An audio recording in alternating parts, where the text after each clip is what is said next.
उधर कांग्रेस लीडर राहुल गांधी को 22 अप्रैल तक सरकारी बंगला खाली करने को कहा गया है। लोकसभा की हाउसिंग कमेटी ने कांग्रेस लीडर और वायनाड के साबिक रुकने पार्लियामेंट राहुल गांधी को सरकारी बंगला खाली करने का नोटिस दे दिया है।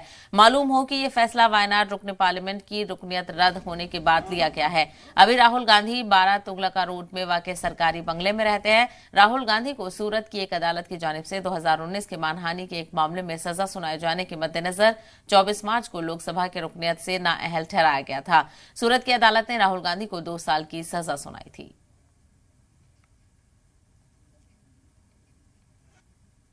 उनकी नफरत, उनकी घृणा, उनका राहुल गांधी से डर सामने आ गया।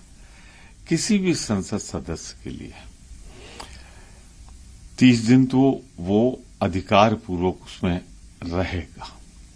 उसके बाद भी वो चाहे तो एक फिक्स रेंट पे, मार्केट रेंट पे वो आगे भी उसकी अवधि बढ़ सकती है।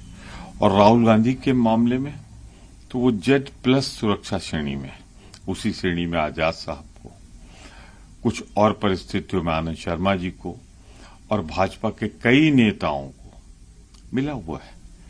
तो लेकिन ये दिखाता है, जो हमने आज काले कपड़े पहने थे ना, कहा था सामने काले दिल वाले बैठे हैं, ये भाजपा की नफरत दिखाती है।